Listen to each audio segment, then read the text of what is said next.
heart of Nova Scotia, where rolling vineyards meet busy streets and community spirit frames every corner, sits Acadia University.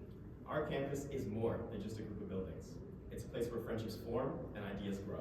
Yet behind our small town charm lies a reality faced by many students, the daily struggle to balance academics, part-time work, and meet everyday needs. Picture this, a student juggling classes, extracurriculars, and work. Often this leads to students having to skip meals due to limited time and money. By the time they make it home, a well-rounded, nutritious meal may not be a priority. Meanwhile, just down the road, in our dining halls and local markets, fresh produce, dairy, and baked items quietly head to the compost bins. But this is where we saw an opportunity, a clear divide between excess food and food insecurity. Food Sharing Acadia bridges this gap, rescuing perfectly good food and turning it into free, vegan-friendly community meals right in the heart of our student center. This work is supported by a dedicated team of over 35 volunteers and 5 paid student coordinators who plan menus, rescue ingredients, and organize pop-up dinners that feel more like a community meal than a service. The volunteers, who are mostly part of our nutrition program, gain valuable hands-on experience in the kitchen and in leadership roles, growing a job-ready skill set. And through our partnerships with Second Harvest, the ASU Food Cupboard, and local grocers, we ensure a steady supply of quality ingredients ranging from crisp vegetables to fresh bread, which would otherwise go to waste. Since our launch, we've hosted 29 pop-up events, serving over 3,300 meals at an average cost of just $1.10 per serving. And with these events, we have rescued over $3,500 worth of perfectly good food and kept 824 kilograms of greenhouse gases from entering our landfills.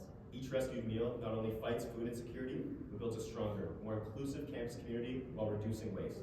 One student said, quote, "The food was great. I got to eat today, which I wasn't sure I could do without Enactus." This type of response is what drives Food Sharing Acadia to do more. Into the future, we are organizing a food rescue initiative, which will keep food from going to waste at the end of an event on campus. As well, we will organize meal planning and grocery planning workshops to make a lasting impact. In the next year, we plan to serve over 5,000 meals, rescue an additional $6,000 worth of surplus food, and expand our model to neighboring universities all across Atlantic Canada. While ensuring that every stomach can be filled, we realize that caring for every mind matters just as much. Behind many smiling faces are unseen battles. Students silently dealing with anxiety, depression, and trauma without accessible tools to heal and grow. Resilient Youth was created to meet these needs by offering peer-led workshops, personalized wellness kits, and trauma-informed training for educators on campus. Each workshop introduces strategies like breathing exercises, expressive writing, and grounding practices that students can fit into their daily routines. Our personalized wellness kits offer tools for support on the go, like stress management, mindfulness prompts, and lists of local mental health resources. By partnering with experts in trauma literacy and psychology, our Resilient Youth training equips educators to build trauma-informed classrooms where vulnerability meets empathy.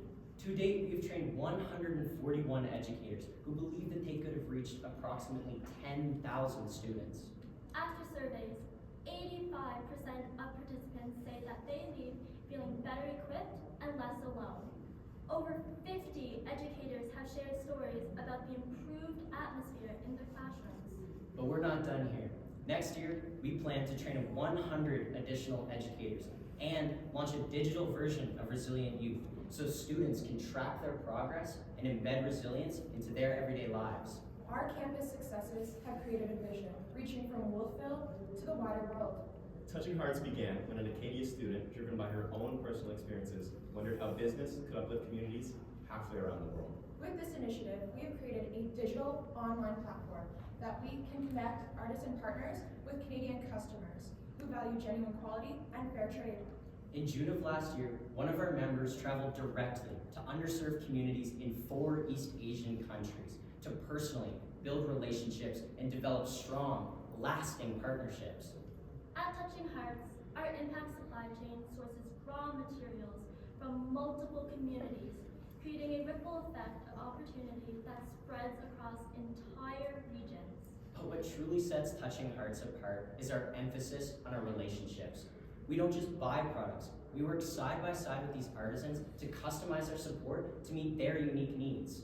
That work has created 300 jobs, including 290 part-time and 10 full-time positions, improving the livelihoods of approximately 900 individuals facing daily economic challenges. In just 6 months, Touching Hearts has shipped over 100 handcrafted items, including pearl necklaces and woven baskets, forming partnerships with over 30 artisan communities. Through these sales, we have generated $10,000 in revenue, half of which has been reinvested into training programs and raw materials to ensure sustainable development and preserve cultural heritage for generations to come. The need for change has never been greater. To date, according to UNICEF, 326 million children in Asia live in poverty, lacking access to basic necessities. The Asian Development Bank reports that 1 in 5 children in Asia lives in extreme poverty, surviving on less than $1.90 per day. That's why every decision we make is rooted in long-term sustainability. But by empowering artisan families to overcome challenges independently, we are providing an open door, a way of breaking the cycle of poverty and changing the metrics for generations to come. Into the future, to continue breaking the cycle, we plan on selling 300 more products, onboarding 50 more artisan partners, and impacting 1,500 lives, proving that when kindness drives business, we, together, can touch hearts around the world. At Enactus Acadia, 3 of our flagship projects, food sharing, resilient youth, and touching hearts, share one mission: to build dignity through connection, opportunity, and empowerment. By upgrading our kitchen facilities, developing digital wellness tools, and expanding our online platform, we plan to serve 5,000 more meals, rescue $6,000 worth of surplus food, train an additional 100 educators, and scale Touching Hearts to 300 products to empower 1,500 individuals. From the rolling hills of Nova Scotia to remote villages in Southeast Asia, we, Enactus Acadia, believe that when kindness drives business, you can cultivate communities, nourish resilience, and connect the world. We are a growing community on our campus and across the globe. One heart, one plate, one spark of resilience at a time. We are Enactus Acadia.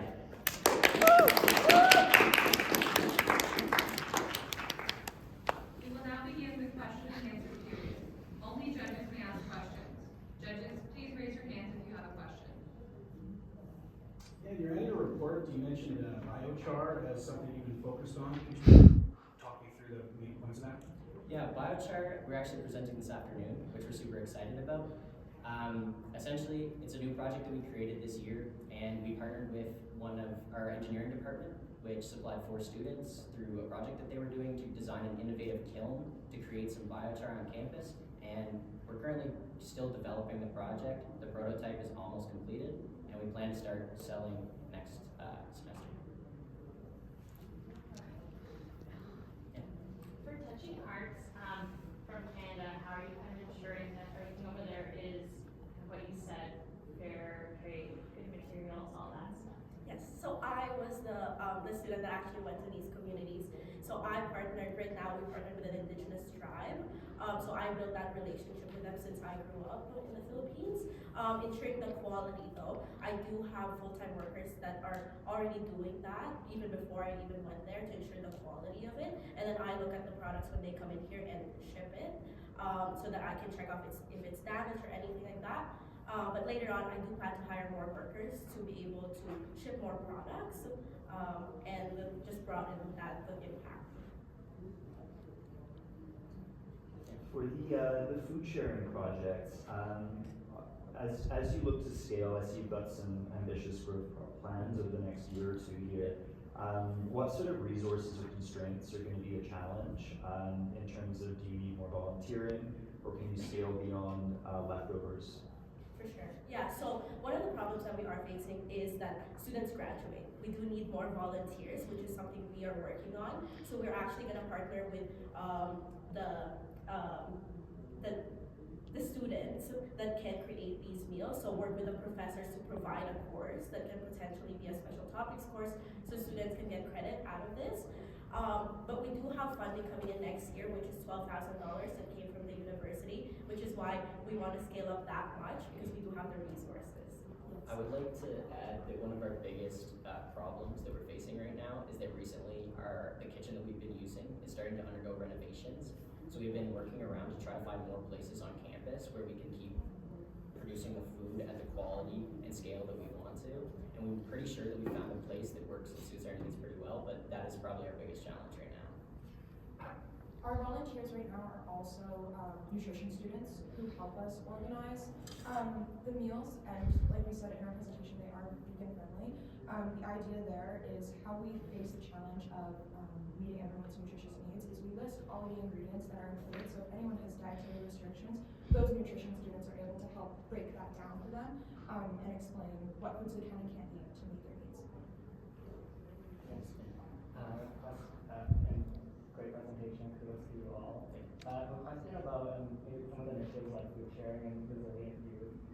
For example, some of the students or people using them, it might be like stigmas or they may not want to readily use it for fear of a perceived bias or something. How do you all address that, make sure people are comfortable with using your services? Yeah, so specifically for food sharing, we create events such as like painting records night, where we do kind of like an activity that people can come and just do as a group.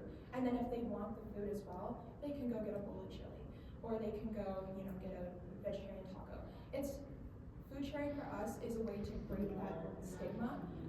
So they don't have to necessarily eat the food as well. They can just attend the event.